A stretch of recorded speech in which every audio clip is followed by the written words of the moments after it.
Hi guys, welcome to Harish యూమర్స్ channel. ఈ వీడియోలో సి లాంగ్వేజ్ నార్మల్గా అందరూ చాలా కష్టపడుతుంటారు సి లాంగ్వేజ్ నేర్చుకునేకి. సి బేసిక్స్ వచ్చే మిగతా లాంగ్వేజ్ అన్నీ వస్తాయని చాలామంది అదే కొంచెం భ్రమలో ఉంటారు. అండ్ సి చాలా కష్టము, ఆ coding lines, colons, semi colons, flower braces ఎట్లా యూజ్ చేయాలి ఎవరికి సరిగా తెలియదు చాలామందికి. సో నేను సి లాంగ్వేజ్ డీటెయిల్గా ఈజీ 7 పార్ట్స్గా డివైడ్ చేసి ఈజీగా ఒక రూట్ మ్యాప్ అనేది చెప్తాను. దాన్ని బట్టి ప్రిపేర్ కాండి.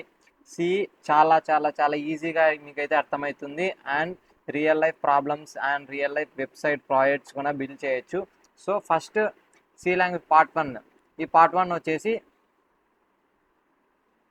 బేసిక్ ఫండమెంటల్స్ లైక్ ఇంట్రడక్షన్ ఎట్లా ఉంటుంది, సెటప్ ఎట్లా పెట్టుకోవాలి, స్ట్రక్చర్ ఎట్లుంటుంది, అండ్ వేరియబుల్స్ ఎట్లా డిక్లేర్ చేయాలి, డేటా టైప్స్ ఏమి, ఆపరేటర్స్ ఏవి, ఇన్పుట్ అండ్ అవుట్పుట్ ఆపరేటర్స్ ఏమి, మొత్తం ఇవన్నీ అయితే చాలా సింపుల్గా ఉంటాయి. చిన్న చిన్న ప్రోగ్రామ్స్ ఉంటాయి. I mean 3-4 lines, ash include IO, stdio.h కానీ కింద మెయిన్ ఫంక్షన్ ఓపెన్ చేసి దాని లోపల ఇంట్ ఏబిసి వాల్యూ డిక్లేర్ చేసి దానికి వాల్యూ సజెస్ట్ చేసి చేస్తారు.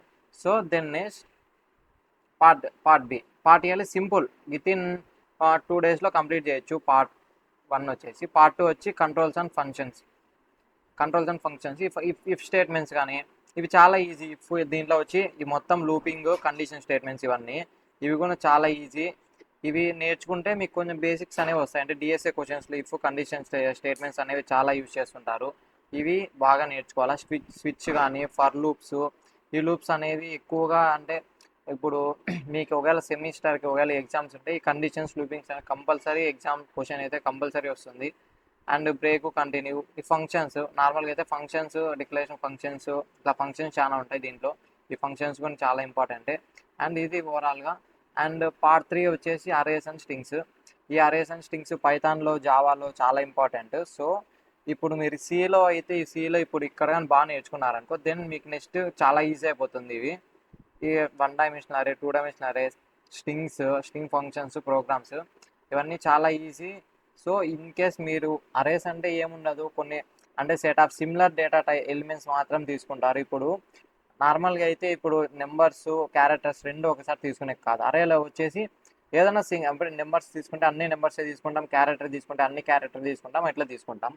దెన్ నెక్స్ట్ పార్ట్ 3 అయిపోయింది. Part 4 and part 5, part 6, part 7 వరకు ఉన్నాయి మొత్తం స్ప్లిట్ చేసిండేవి.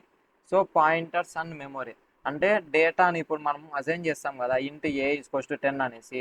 ఆ ఇంటూ ఏ ఈక్వల్స్ టు 10 అనేది ఎట్లా అంటే దానికి ఒక మెమొరీ అలొకేట్ ఎట్లా అవుతుంది, ఏం కథ, అండ్ దానికి ఒక అడ్రస్, దానికి ఒక పాయింటరు, ఆ అడ్రస్ అంటే అడ్రస్లో స్టోర్ అవుతుంది. అదే ఎట్లా స్టోర్ అవుతుంది ఏమనేది పార్ట్ 4లో అయితే డీటెయిల్గా ఉంటుంది. ఇప్పుడు మొత్తం ఇదంతా నేర్చుకోవాలా. పాయింటర్ అంటే ఏమి ఇప్పుడు మీకు ఆల్రెడీ చెప్పాను, ఎట్లా నేర్చుకోవాలా ఏమి అనేసి. ఇది ఓవరాల్గా. And structure and files. ఈ స్ట్రక్చర్ అండ్ ఫైల్స్ అంటే ఇప్పుడు నార్మల్గా అరేస్లో ఏం చెప్పినాం, నార్మల్గా సింగిల్ క్యారెక్టర్ అంటే గ్రూప్ ఆఫ్ క్యారెక్టర్ మాత్రమే తీసుకోవాలని చెప్పినాం. కానీ స్ట్రక్చరు ఫైల్స్లో అట్లా కాదు. నెంబర్స్ తీసుకోవచ్చు, క్యారెక్టర్స్ తీసుకోవచ్చు, మొత్తం ఏమన్నా తీసుకొని చేయొచ్చు. ఇవి structure, union, enum and typedef, file handling, ఇట్లా ఈ మొత్తం అన్ని మ్యాక్సిమం మీరు కొన్ని అంటే అట్లీస్ట్ ఒక స్టార్టింగ్ ఒక 4 నేర్చుకున్నా కానీ చాలు. ఈ 1, 2, 3, ఈ 3 నేర్చుకున్నా కానీ చాలు. ఈ 3ని ఇది ఒకటి, ఇది చాలా ఇంపార్టెంట్. ఈ 4 నేర్చుకుంటే చాలా మేలు. And next part 6 advance. ఇక్కడ వరకు మనకి బేసిక్స్ అయితే అయిపోతాయి. ఇప్పుడు నుంచి అడ్వాన్స్ అనేది స్టార్ట్ అవుతుంది. ఈ డైనమిక్ మెమరీ అలిగేషన్ ఎట్లా జరుగుతుంది, ఇప్పుడు DSA I mean bubble sort, instruction sort, quick sort, mid sort ఉన్నాయి కదా, దానిలలో ఇవైతే మొలాక్, కొలాక్ ఇవన్నీ వాడతారు. అంటే డైనమిక్ మెమరీ అలికేషన్ దానికి వాడతారు. దీంట్లో కూడా మెయిన్ ఇంపార్టెంట్ వచ్చేసి ఈ ఫస్ట్ 3, ఈ 4 బాగా నేర్చుకుంటే చాలు. అండ్ ఇది కూడా కొంచెం ఇంపార్టెంటే. ఇది పార్ట్ 4, 5, 6. ఇప్పుడు పార్ట్ 7కి వెళ్దాం. పార్ట్ 7లో కూడా ఇది మెయిన్ ఇంపార్టెంట్. ఈ పార్ట్ 1, 2, 3, 4, 5, 6 అయిపోయిన తర్వాత పార్ట్ 7 వచ్చి అడ్వాన్స్డ్. అంటే అడ్వాన్స్డ్ ప్రాజెక్ట్స్, అడ్వాన్స్డ్ అంటే మీరు రియల్ టైం ప్రాజెక్ట్ ఇప్పుడు బ్యాక్ అండ్ కోడ్ రాయాలన్నా, ఇప్పుడు నార్మల్గా అయితే ఇప్పుడు back and code Python Java ఎక్కువ యూస్ చేస్తారు. సిలో కూడా బ్యాక్ అండ్ కోడ్ రాసి ప్రాజెక్ట్ అనేది బిల్డ్ చేయొచ్చు. ఇది advance project. First data structures. ఈ డేటా స్ట్రక్చర్స్లో కానీ బబుల్, ఇన్స్ట్రక్షన్, క్విక్ సార్ట్, మెడ్ సార్ట్ ఇట్లా కొన్ని సార్ట్స్ ఉన్నాయి. అవి నేర్చుకున్నాం నిదానంగా. లింక్ లిస్ట్ అంటే ఒక్కో లింక్ లిస్ట్ ఎట్లా అంటే double link list, single link list, ఇట్లా లింక్ లిస్ట్ కూడా చాలా ఉన్నాయి. దెన్ క్యూస్, స్టాక్స్, క్యూస్, ఇవన్నీ చాలా ఇంపార్టెంట్. ఇవన్నీ ఓవరాల్గా కంప్లీట్ చేసిన తర్వాత ఇక్కడ లాస్ట్లో కింద 2 ఉన్నాయి కదా, ఈ 2 ఇంటర్వ్యూ క్వశ్చన్స్ ఫైనల్ ప్రాజెక్ట్, ఈ 2 అనేది చాలా ఇంపార్టెంట్. ఇవన్నీ ఎప్పుడైతే మనం బాగా ప్రిపేర్ అయ్యి బాగా నేర్చుకుంటామో దెన్ ఇంటర్వ్యూ క్వశ్చన్స్ ఈజీగా అటెంప్ట్ చేయొచ్చు. దెన్ ఫైనల్ ఇయర్ ప్రాజెక్ట్స్లో మనం బిగ్ ప్రాజెక్ట్స్ ఏమైనా చేయాలని ఈజీగా చేయొచ్చు. ఇది ఓవరాల్గా. మీకు ఏమైనా డౌట్స్ ఉంటే మనకి యూట్యూబ్ కమ్యూనిటీ ఉంది, అండ్ యూట్యూబ్ కమ్యూనిటీలో ఏమైనా కమెంట్లో అయినా మెన్షన్ చేయండి. And WhatsApp community and WhatsApp group ఉంది, డిస్క్రిప్షన్లో అయితే లింక్ అయితే మెన్షన్ చేస్తాను. మీకు ఏమైనా డౌట్స్ ఉంటే సాల్వ్ చేసుకోండి. ఇప్పటికే చాలామంది రియల్ టైం ప్రాజెక్ట్స్ ఎట్లా బిల్డ్ చేయాలా అనేసి చాలామంది అడుగుతున్నారు. చాలామందికి అయితే మనమైతే హెల్ప్ చేస్తాం.